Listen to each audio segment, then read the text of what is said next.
much for the invitation to be a speaker at the Economist Forum today and to speak about the future of money. My name is Dr. Ruja Ignatova. I hold a PhD in law.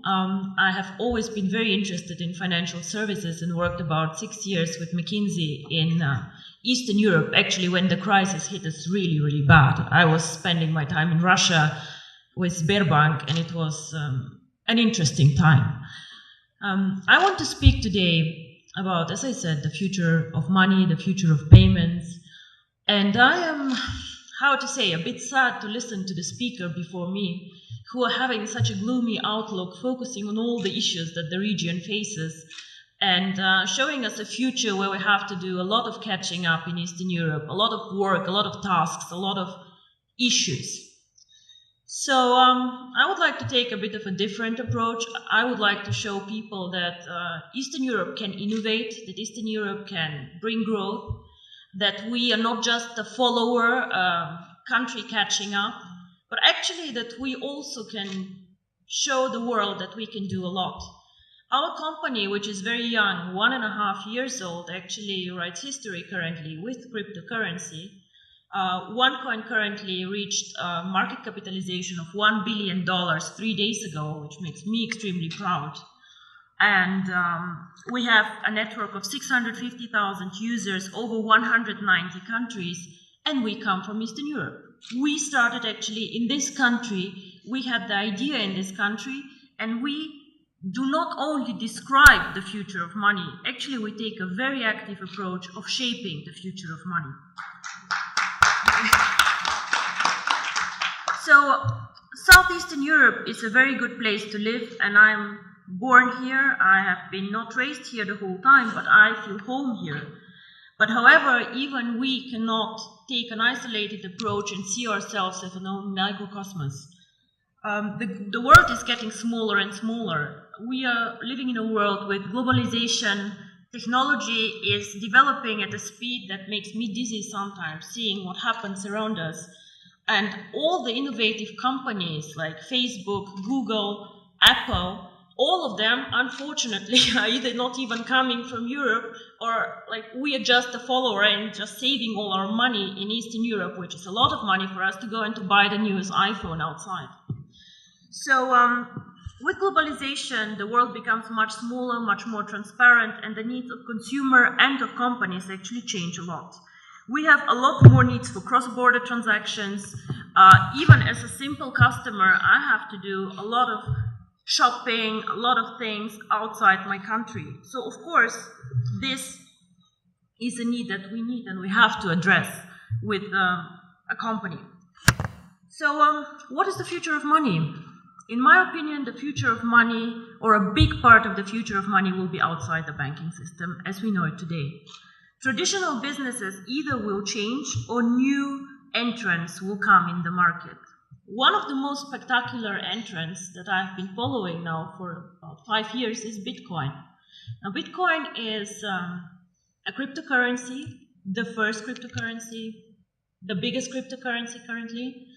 And these people who created Bitcoin, nobody officially knows who they are, have my fullest respect for the innovation, disruption, and value creation that they actually did to the financial market. Of course, wherever there's value creation, speculators come, and a lot of turmoil can happen, but these people created something new and something really exciting. Bitcoin and the blockchain technology, which makes financial services independent from governments, independent from regulators even, and independent from banks as we know them, already starts changing the world we live in. However, Bitcoin until now and the more sophisticated cryptocurrencies have been a payment system, an investment system for the either very sophisticated people out there with a very, very solid IT background, for the smart ones, or for the elite who has a lot of money and diversifies their portfolio with a new exotic investment like Bitcoins. The market is still not very big, with a market capitalization fluctuating between 2 and 3 billion, transactions happening every day about 200 million euro.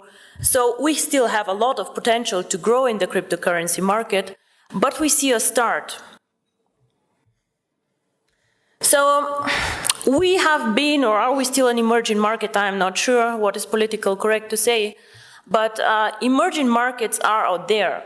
And we can speak about Latin America, we can speak about Asia, we can speak about Africa, extremely interesting market actually, which is like catching up now. And we can speak about also the small Asian countries. In all these countries, we have an issue that we also had here actually, a lot of people who are underbanked, unbanked, or just forgotten by the big players. Why? Because they're poor, because they have needs that are not that interesting in the transactions, or simply because some of these people do not have proper documents. I have been in countries where people, every one of them has a smartphone, but has no proper ID card. So how do these people bank? I have been in Singapore and seeing Indian people working very, very hard to support families in India. How do these people send money to their families and to their loved ones? Remittance business in Dubai, all the Filipinos working there and pushing economy. What do these people do? What they do is they either go to a bank to do foreign exchange, they go to a Western Union outlet, and they pay high fees. Because why?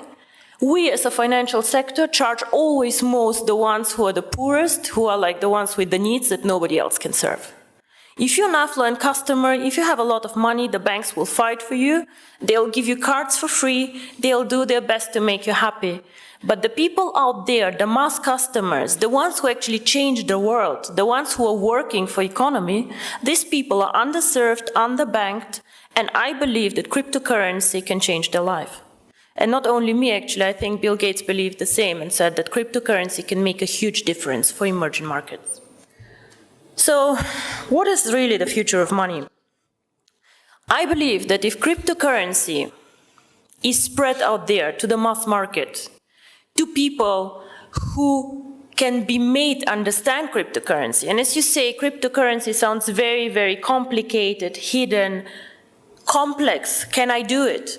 If we manage to make cryptocurrency actually accessible to people out there who are smart enough to understand a smartphone, who are smart enough to move and to work in an Asian country, if we make it simple, we can become actually the next mass phenomenon, like Google, like Facebook, become a network of active users. Until now, cryptocurrency did not make the leap, in my opinion, because it is not user-friendly, because it's not easy to use for the mass market, and because people perceive it as very difficult. So the person or the company who makes it actually, to make cryptocurrency easy to use, accessible in the markets that need it, and this is not the US, gentlemen, this is the emerging markets where people want to work with it, to use it.